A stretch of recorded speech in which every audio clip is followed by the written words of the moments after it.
फराज मलिक। वक्त हो चुका है प्राइम टाइम शो का। इस शो में हम बात करते हैं दिन भर की तमाम उन छोटी बड़ी खबरों पर जो खबरें आपको मीडिया पर देखने को नहीं मिलती हैं। आज हम जिन खबरों पर बात करने वाले हैं वो है मोदी जी के मन की बात। इसके अलावा इस वक्त मीडिया के द्वारा देश का जो सबसे बड़ा मुद्दा बना हुआ है बॉलीवुड का ड्रग्स कनेक्शन, इसको लेकर सोशल मीडिया पर कुछ नई बातें चल रही है कि साधु संत भी तो चिलम फूंकते हैं तो इन पर भी कार्रवाई होनी चाहिए। इसको लेकर बाबा रामदेव ने एक बयान दिया है, वो बताएंगे। साथ ही साथ चीन के अंदर 16,000 मस्जिदों को तोड़ दिया गया है, इस पर भी चर्चा करेंगे। और भी बहुत सारी छोटी बड़ी खबरें हैं जो आपके सामने हम इस वीडियो में रखने वाले हैं। तो सबसे पहले शुरुआत करते हैं मोदी जी के मन की बात। आज फिर मोदी जी ने मन की बात की और आज फिर पुरानी मन की बात की तरह मोदी जी के मन की बात का वही हश्र हुआ। लाइक से ज्यादा डिसलाइक मोदी जी को इस मन की बात पर मिले। लोगों को इंतजार था कि हो सकता है कि आज मोदी जी मन की बात करेंगे तो पुरानी वीडियो से सीख लेते हुए आज कुछ अच्छा बोलेंगे। लेकिन प्रधानमंत्री नरेंद्र मोदी ने जब मन की बात शुरू की तो औरतों के एक ग्रुप से मोदी जी ने फोन पर बात करना शुरू कर दी। वो औरतें मोदी जी को कहानी सुना रही थी, राजा रानी की कहानी मन की बात में चल रही थी। नरेंद्र मोदी साहब ने उनकी कहानी सुनने के बाद कहा कि देश के हर परिवार में सप्ताह में एक दिन सभी लोग बैठकर कहानियां सुनाया करें। बच्चे बूढ़े जवान सभी लोग बैठकर एक एक कहानी जो पुराने जमाने के राजा रानी की कहानियां हैं वो अपने घरों में सुनाया करें। तो मैंने जब इतना सुना तो वहीं से मोदी जी की मैंने मन की बात को खत्म कर दिया। मैंने इसके आगे सुनने की कोशिश भी नहीं की। लेकिन हैशटैग ट्रेंड कर रहा था मन की बकवास। हैशटैग मन की बकवास में ट्विटर पर मेरे सामने एक फोटो आया जो मैं आपके सामने रखने वाला हूं। एक फोटो ये देखिए आपके सामने, picture of my friend air after listening to Mann Ki बात, हैशटैग मन की बकवास। यानी कि मोदी जी की मन की बात सुनने के बाद कानों में खून निकल आया। कुछ इस तरीके के दिखाने की कोशिश की है। ये दीपक खत्री नाम के एक ट्विटर यूजर हैं। तो ये फोटो मुझे अच्छी लगी जो मैंने आप लोगों के सामने रख दी। अब चलते हैं मोदी जी के कल के उस भाषण की तरफ जो उन्होंने संयुक्त राष्ट्र को संबोधित करते हुए दिया। मोदी जी ने संयुक्त राष्ट्र में संबोधन के दौरान कहा कि भारत की वैक्सीन उत्पादन और वैक्सीन आपूर्ति क्षमता पूरी मानवता को इस संकट से बाहर निकालने के लिए काम आएगी। मोदी जी ने ट्वीट किया कि विश्व के सबसे बड़े वैक्सीन उत्पादक देश के तौर पर आज से वैश्विक समुदाय को एक और आश्वासन देना चाहता हूं। भारत की वैक्सीन प्रोडक्शन और वैक्सीन डिलीवरी क्षमता पूरी मानवता को इस संकट से बाहर निकालने के लिए काम आएगी। सीधे तौर पर अगर इस बात को समझा जाए तो मोदी जी ने कहा है कि भारत की जो वैक्सीन है, जो वैक्सीन भारत में बन रही है, वो पूरी दुनिया को इस संकट से बाहर निकाल लेगी। इसी को लेकर असदुद्दीन ओवैसी ने एक तंज कसा मोदी जी की इस बात पर और रिट्वीट किया। असदुद्दीन ओवैसी ने पीएमओ को टैग करते हुए पूछा, क्या आपकी हुकूमत 80,000 करोड़ रुपए का इंतजाम करेगी? असदुद्दीन ओवैसी ने पीएमओ को टैग करते हुए शनिवार को अपने ट्वीट में लिखा, सर क्या आपकी हुकूमत 80,000 करोड़ रुपए का इंतजाम कर पाएगी? सर थाली ताली लाइट बंद 21 दिन 93,389 मौतें, पहले घर के चिराग बाद में दूसरे लोगों को देखो। असदुद्दीन ओवैसी ने प्रधानमंत्री जी की इस बात पर तंज कसते हुए कहा कि पहले अपने देश को देखो, आपके पास 80,000 करोड़ रुपए हैं, क्योंकि हमारे देश में प्रत्येक व्यक्ति तक वैक्सीन पहुंचाने के लिए तकरीबन 80,000 करोड़ रुपए का खर्चा आएगा।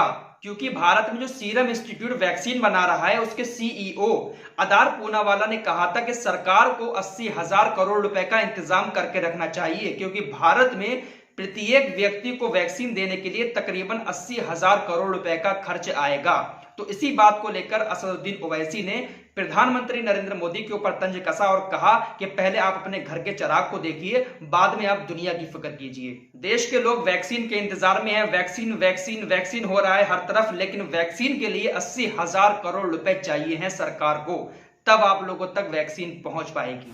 आइए अब चलते हैं उस खबर की तरफ जिसको हमारे देश की दलाल मीडिया ने देश का सबसे बड़ा मुद्दा बना रखा है। वो है बॉलीवुड का ड्रग्स कनेक्शन। अभी तक ये लोग रिया चक्रवर्ती और सुशांत सिंह राजपूत के पीछे पड़े हुए थे, लेकिन अभी तक इस केस में कोई भी फाइनल डिसीजन सीबीआई की तरफ से नहीं आया है। हमारे देश के पत्रकारों ने तमाम तरीके की कोशिश करके अपनी तरफ से सबूत निकालने की कोशिश की, लेकिन सीबीआई के सामने कोई भी सबूत नहीं आया है और सुशांत सिंह की मौत का राज अभी नहीं खुल पाया है। इन सब के बीच रिया चक्रवर्ती की गिरफ्तारी हो जाती है और वो ड्रग्स के मामले में गिरफ्तार होकर जेल चली जाती हैं। उनके जेल जाने के बाद हमारे देश के पत्रकारों ने और एक महान अभिनेत्री कंगना रनौत ने ड्रग्स कनेक्शन को लेकर आवाज उठाना शुरू कर दी, जिसके बाद बॉलीवुड में हंगामा मचा हुआ है। दीपिका पादुकोण से लेकर बॉलीवुड की और भी बड़ी बड़ी हस्तियों पर ड्रग्स लेने का आरोप लग रहा है।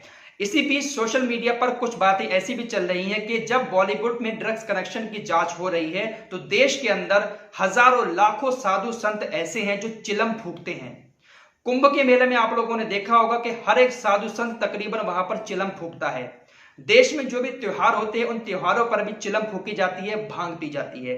तो इसको लेकर भी सवाल उठ रहे हैं कि जिस तरीके से बॉलीवुड में इन सब चीजों की जांच हो रही है, इसी तरीके से इन साधु संतों की भी जांच होनी चाहिए, इन कामों पर भी रोक लगनी चाहिए। इसी को लेकर बाबा रामदेव से एक सवाल किया गया था और इस सवाल के जवाब में योग गुरु बाबा रामदेव ने एबीपी न्यूज से खास बातचीत में कहा, कुंभ में या कहीं भी चिलम या गांजा पीने वाले को भी सजा दो।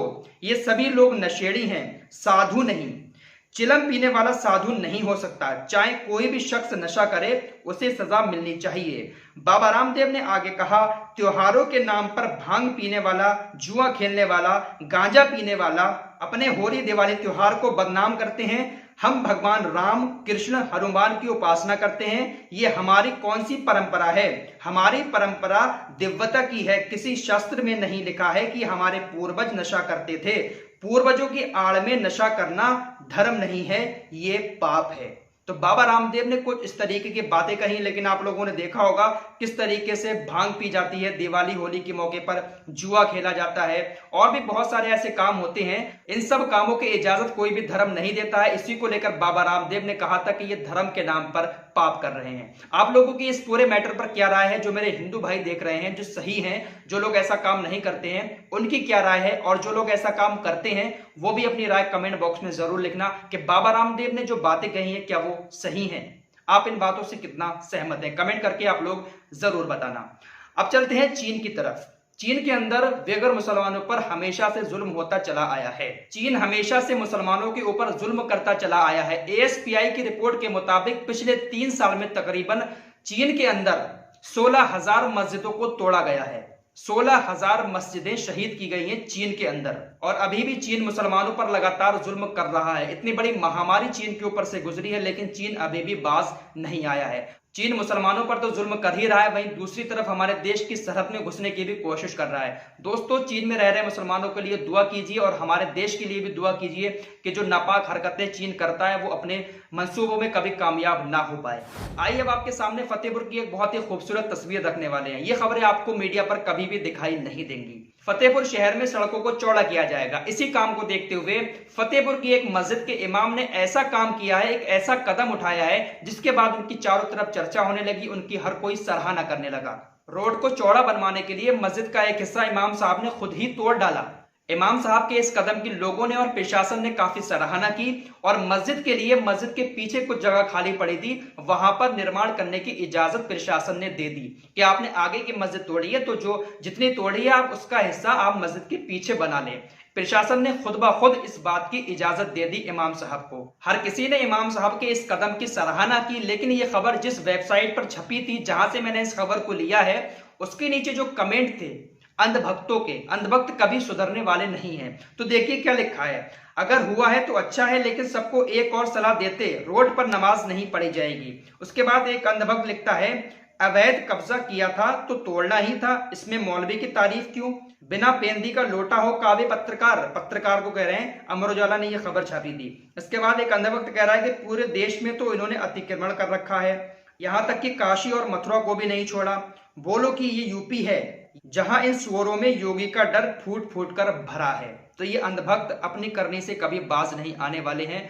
लोग कहते हैं कि अंधभक्त जो होते हैं वो जाहिल होते हैं, बिना पढ़े लिखे होते हैं, लेकिन मेरी नजर में देखा जाए तो अंधभक्त जो होता है वो पढ़ा लिखा होता है। क्योंकि सोशल मीडिया पर जितने भी अंधभक्त मिलेंगे वो कोई अनपढ़ जाहिल तो नहीं चलाते होंगे, ये पढ़े लिखे अंधभक्त हैं जिनके दिमाग में गोबर भरा हुआ है। ये पढ़े लिखे अंधभक्त ही होते हैं जो ऐसी बातें करते रहते हैं। दोस्तों, कैसा लगा आपको आज का हमारा ये शो? आप लोग हमें कमेंट करके जरूर बताएं। हम रोजाना ऐसी ही बातें आपके सामने लेकर आते रहेंगे, वो खबरें आपके सामने रखेंगे जो गोदी मीडिया आपको नहीं दिखाता। हमारा सपोर्ट कीजिए और हमें इंस्टाग्राम पर फॉलो जरूर कर लीजिए। इंस्टाग्राम का लिंक डिस्क्रिप्शन में दिया है।